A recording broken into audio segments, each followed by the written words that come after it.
Hello friends, आज हम देख रहे हैं बीए थर्ड ईयर की फर्स्ट बुक। इसके अंतर्गत है हमारी विकास जनित असमानताएं। विकास जनित यानी कि विकास से जन्म लिया हुआ वो असमानताएं।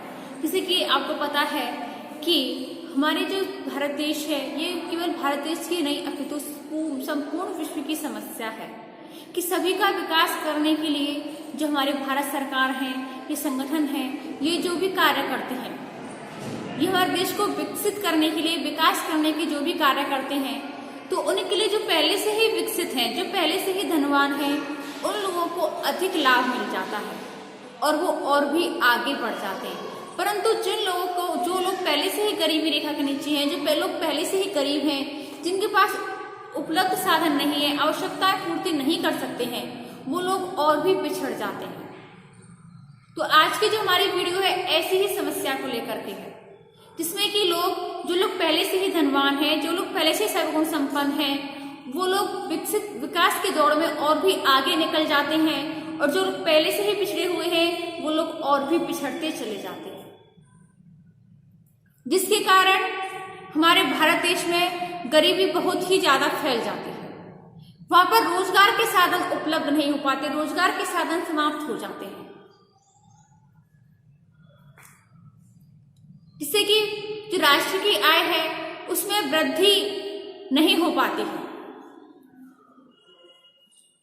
क्योंकि जब प्रति व्यक्ति आय में बढ़ोतरी होगी तभी राष्ट्र की आय में वृद्धि होगी। परंतु प्रति व्यक्ति आय में वृद्धि तब हो जब सबके लिए रोजगार के साधन उपलब्ध होंगे, क्योंकि बेरोजगारी हमारे भारत देश की एक महत्वपूर्ण समस्या है।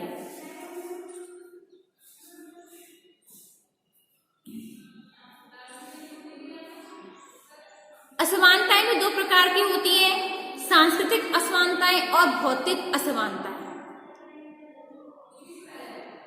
विभिन्न क्षेत्रों के जो रीति रिवाज होते हैं, भाषा होती है, विश्वास, मनोवृत्तियां, मूल्य, कला, जीवन पद्धति से संबंधित जो विभिन्न सांस्कृतिक असमानताओं के उदाहरण होते हैं, जो कि एक समाज की प्रकृति को स्पष्ट करते हैं।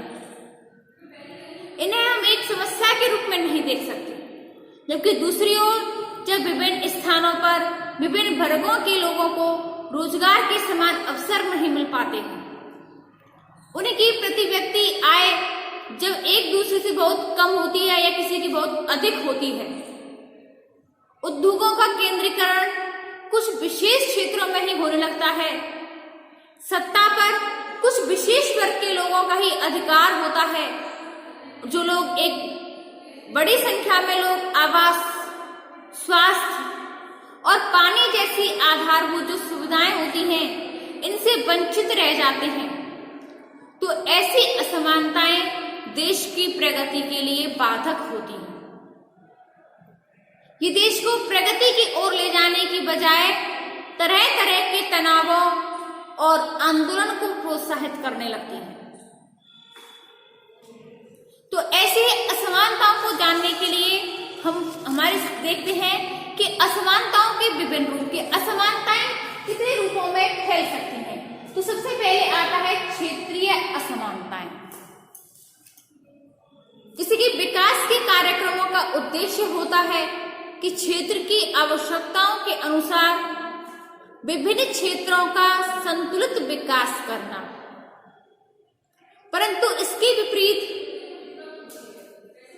विभिन्न क्षेत्रों के बीच आर्थिक असंतुलन कम होने की जगह से पहले से और अधिक हो जाता है।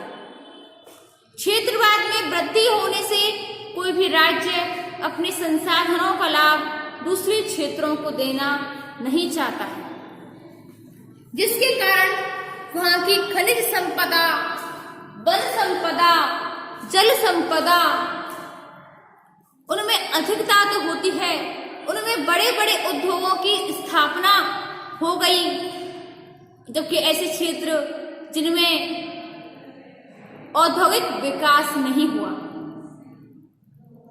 जिन क्षेत्रों में औद्योगिक विकास की देर अधिक हो गई, उनमें जातिगत नियमों में काफी कम हो गए, और जिन क्षेत्रों में औद्योगिक विकास नहीं हुआ, वो लोग और भी पिछड़ते चले गए, क्योंकि वहां पर जातिवाद फैल गया।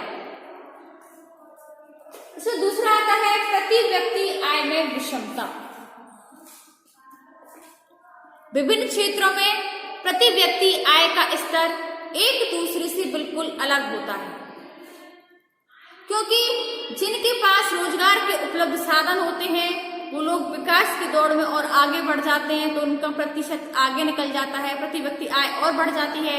और जो लोगों के पास पहले से ही पैसा नहीं है, जो लोग पहले से ही गरीब हैं, पिछड़े हुए हैं, उन लोगों के पास रोजगार के अवसर प्रदान नहीं हो पाते हैं, जिससे कि उनकी प्रति व्यक्ति आय और भी कम हो जाती है, पिछड़ती चली जाती है। तो इस प्रकार से लोगों की प्रति व्यक्ति आय में विषमता पाई जाती है। अगला आता है औद्योगिक असंतुलन। प्रति व्यक्ति आय की असमानता का मुख्य आधार विभिन्न क्षेत्रों में पाए जाने वाला औद्योगिक असंतुलन को ही माना जाता है, क्योंकि भारत में खनिज संपदा जैसे कि कोयला है, लोहा है, तांबा, अयस्क, अभ्रक, सीसा, ये इनके बहुत अधिक मात्रा में प्रचुर भंडार भरा हुआ है। परंतु इनसे संबंधित जो उद्योगों की स्थापना होती है उनके क्षेत्रों में बहुत कम होने से वहां के निवासी लाभ पाने से वंचित हो जाते हैं। खनिज भंडार वाले जो राज्य हैं उनमें सबसे अधिक उद्योगों की स्थापना हो जाने के कारण कई लोगों को खनिज पदार्थों के उत्पाद का अधिक लाभ नहीं मिल पाता है। अगला आता है ग्रामीण नगरीय असंतुलन। भारत में असमानता का एक मुख्य कारण ग्रामीण नगरीय असंतुलन भी रहा है, क्योंकि परंपरागत रूप में अगर हम देखते हैं कि भारत तो एक कृषि प्रधान देश है, तो इसकी कृषि अर्थव्यवस्था के अनुसार ही चलती है, वहां की सामाजिक संरचना का विकास हुआ है।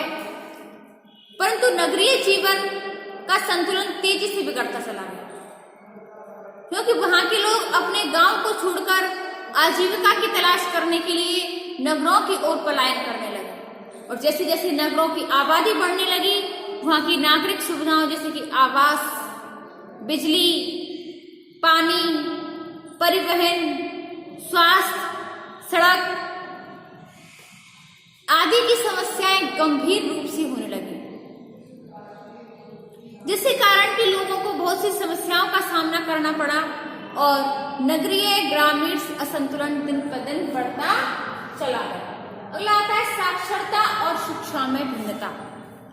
तो विकास के मापदंड के अनुसार किसी क्षेत्र में लोगों को शिक्षा की सुविधाएं प्राप्त होती है, शिक्षा का साक्षरता से घनिष्ठ संबंध होता है, क्योंकि साक्षरता के बाद ही व्यक्ति के शिक्षित होने की संभावना हो सकती है। अगला आता है राजनीतिक सत्ता में असमान भागीदारी। यदि राजनीतिक आधार पर विभिन्न क्षेत्रों का मूल्यांकन करें तो सत्ता के अनेक क्षेत्रों में भागीदारी बहुत कम पाई जाती है। जैसे कि भारत में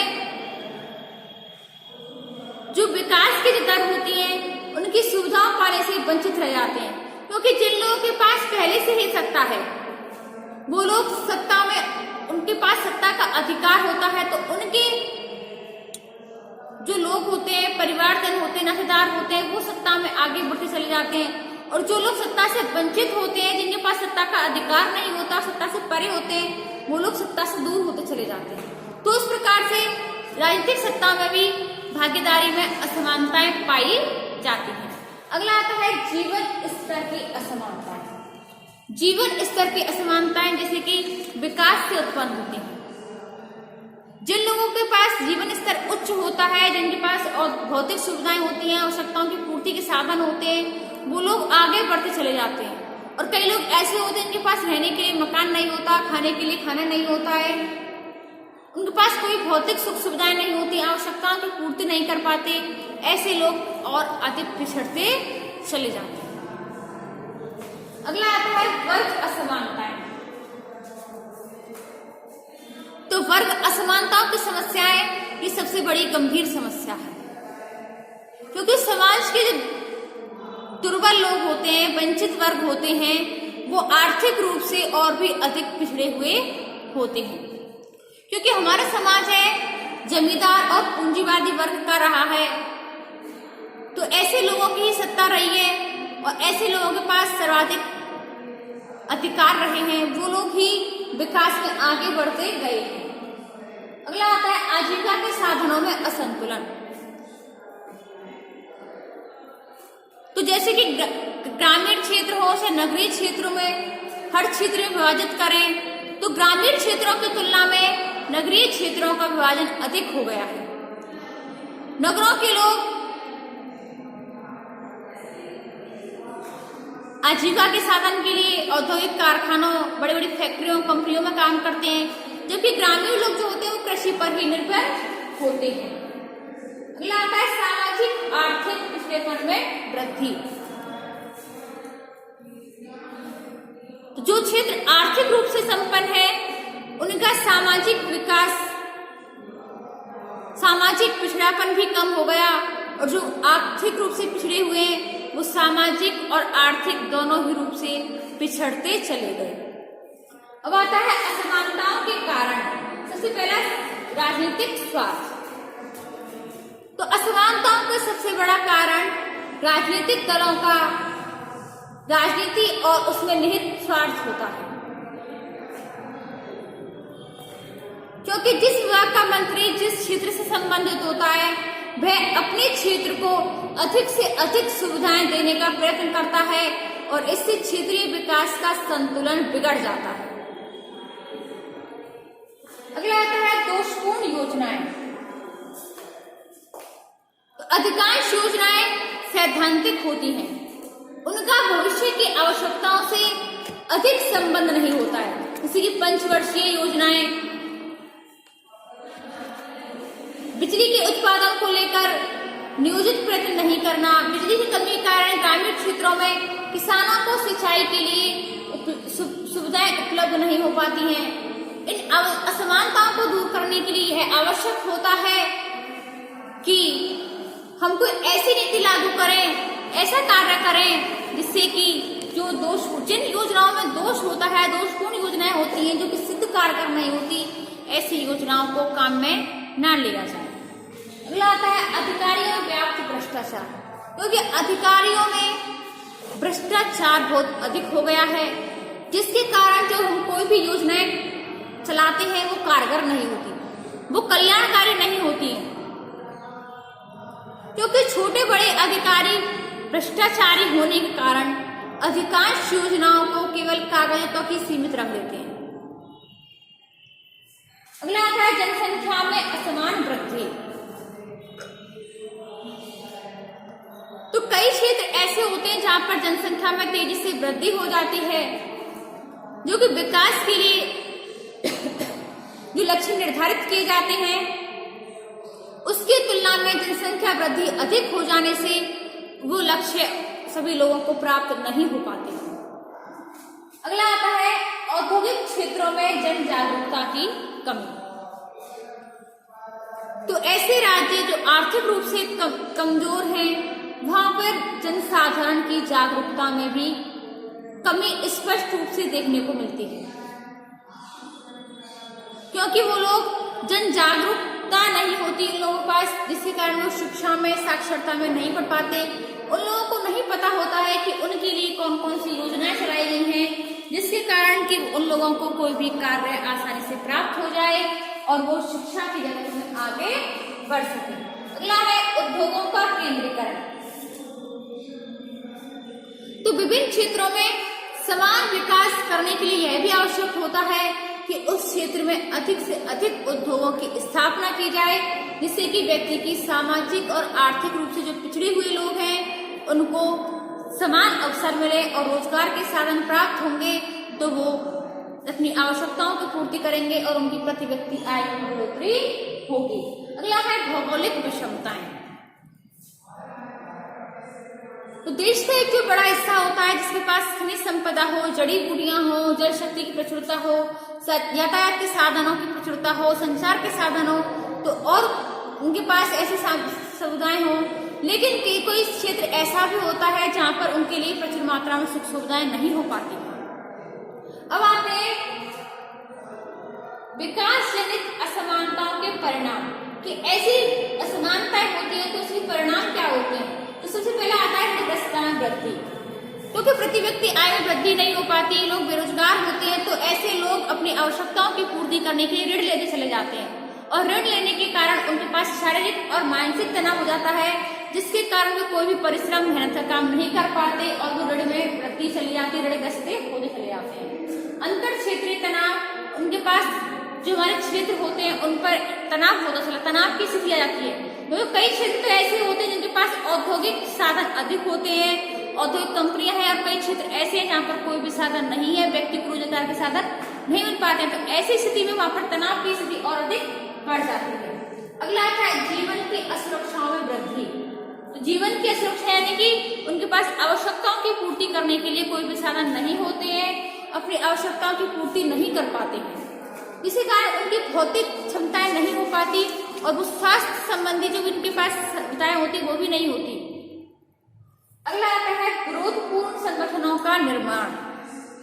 तो आजकल उन क्षेत्रों में आंदोलन की प्रवृत्तियां बढ़ गई हैं जिससे कि विकास की सुविधाएं उनको प्राप्त नहीं हो पाती है। ऐसे आंदोलन को संगठन का रूप देने के लिए बड़े बड़े संगठनों का निर्माण होता है। अगला आता है दूषित राजनीति को प्रोत्साहन। तो भारत में आज क्षेत्रीय राजनीति का भी उदय हुआ है। जब किसी क्षेत्र के कारण उनको समुचित सुविधाएं उपलब्ध नहीं हो पाती है और लोगों को आजीविका उपार्जित करने के साधन नहीं मिल पाते हैं तो उन्हें निर्धनता का सामना करना पड़ता है। अगला आता है अपराधों में वृद्धि। जो लोगों की आवश्यकताओं की पूर्ति नहीं होगी, रोजगार के साधन प्राप्त नहीं होंगे, तो ऐसे जगह पर अपराधों में वृद्धि होना संभव हो जाता है, क्योंकि बेरोजगारी की समस्या अधिक होगी तो वहाँ के लोग समाज विरोधी कार्य करेंगे, बाल श्रम करेंगे, वैश्यवृत्ति करेंगे, मादक पदार्थों का सेवन करेंगे, विभिन्न प्रकार के आंदोलन करेंगे, चोरी करेंगे, तो ऐसी अवस्था में लोग अपराधों की ओर अधिक लिप्त हो जाते हैं, अपराधों की ओर चल देते हैं, जिससे कि अपराधों में अधिक वृद्धि होने लगती है। अगला आता है वर्ग असमानताओं में वृद्धि।